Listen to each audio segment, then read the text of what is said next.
Hello everyone, this is Dr. Shafila from IGNOU Dost. Welcome to session 55 of Environmental Studies.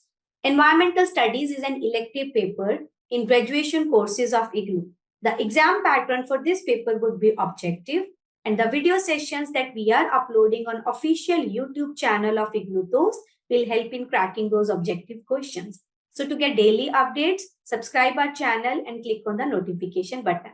So let's start with the first question of session 55. Blank is the diversity of animals and plants living in nature. So nature में रहने वाले plants और animals की diversity को हम क्या कहते हैं? ठीक है? Options are biodiversity, option B ecology, option C biogeographic, and option C D none of the above. So see, diversity means variety. So variety of animals and plants living in nature is biodiversity, because bio is living, so living plants, living animals. Diversity means variety, so biodiversity is variety of animals, plants, and other organisms in nature. So answer is A. Let's discuss what is B. Ecology. देखो, there is a word ecosystem, there is a term ecosystem. Ecosystem is a system where living components are interacting with their non-living environments, or we can say where abiotic components or biotic components are interacting with their abiotic environment. So that is ecosystem. Ecosystem के साथ एक term है, that is ecology. Logy means study. So study of ecosystem is ecology. ठीक है? So ecology diversity नहीं है.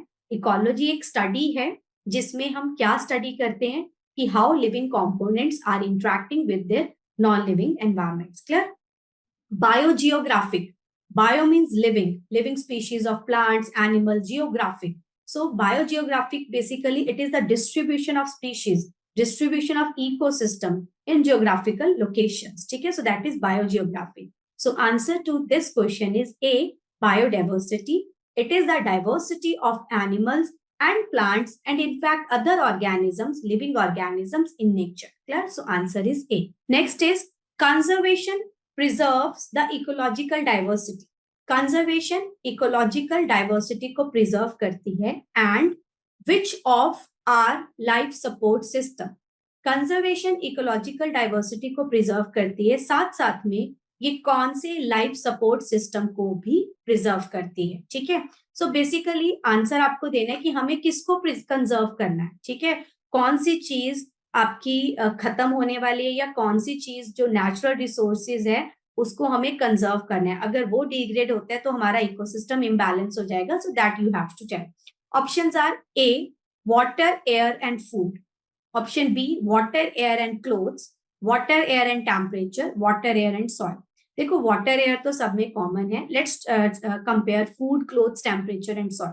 So clothes तो बाहर हो गया. ठीक है? So clothes is not the answer, क्योंकि क्लोथ्स हमें नेचुरल जो है वो देखना है कि नेचुरल रिसोर्स कौन सा है जिसको हमें कंजर्व करना है. अगर वो खराब होते हैं तो हमारा इकोसिस्टम इम्बैलेंस हो जाएगा. ठीक है? So B option is wrong. Food, temperature and soil. So definitely food, food के लिए क्या चाहिए? सॉइल भी चाहिए, टेम्परेचर भी चाहिए. ठीक है? So food is further dependent on temperature and soil. ठीक है? सो फूड से भी इंपॉर्टेंट कुछ और है जिसके ऊपर फूड की ग्रोथ डिपेंड करती है. So that is temperature and soil. So food को भी अभी हम निकाल रहे हैं क्योंकि we are comparing the options. ठीक है? सो अभी फूड किस पे डिपेंड करता है? Balance temperature and soil. अभी टेम्परेचर एंड सॉइल को अगर हम कंपेयर करें, सो टेम्परेचर देखो, अगर हम सन की बात करते हैं, सो सन जो है दैट इज इनएग्जॉस्टिबल. तुम सन को खराब नहीं कर रहे हो.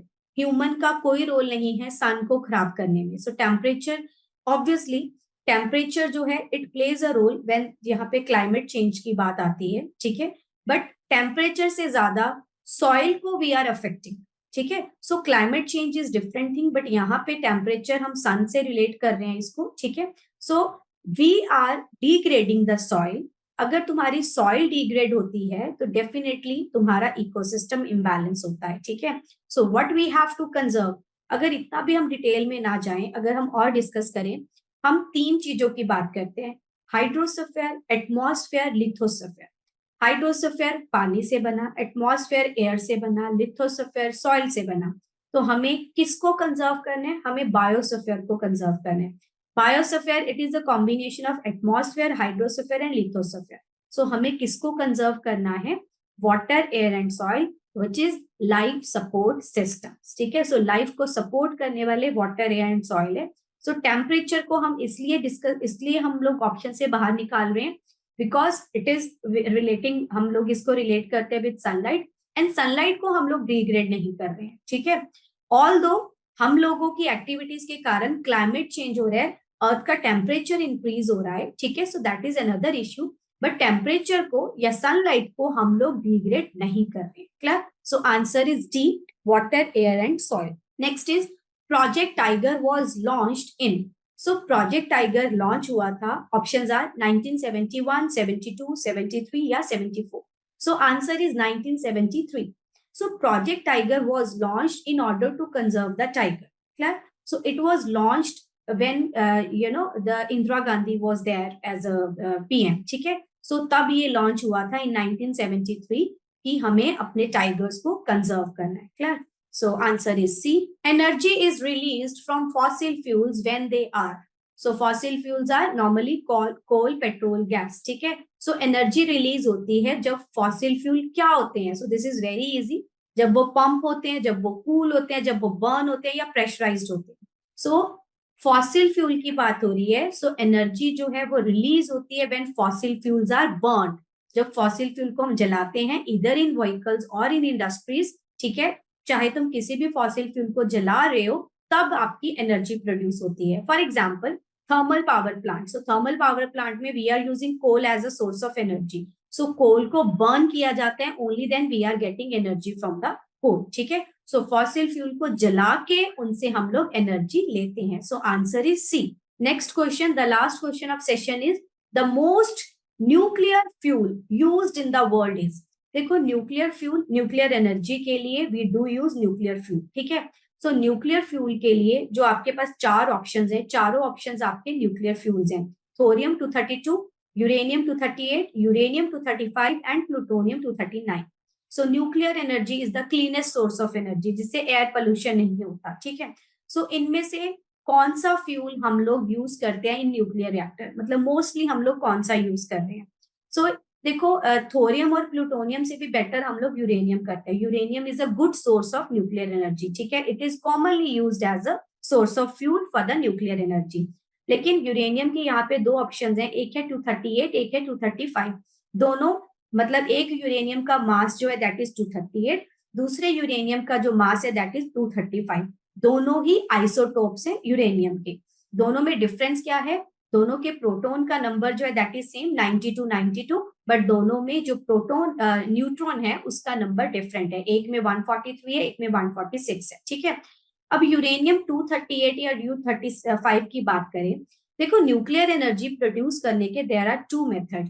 या तो हम फिजन करते हैं या फ्यूजन होती है. फ्यूजन का मतलब basically nuclear energy produce from the nucleus of an atom. ठीक है, सो न्यूक्लियस अगर दो एटम्स के nucleus when they fuse together तो एनर्जी निकलती है दैट इज फ्यूजन.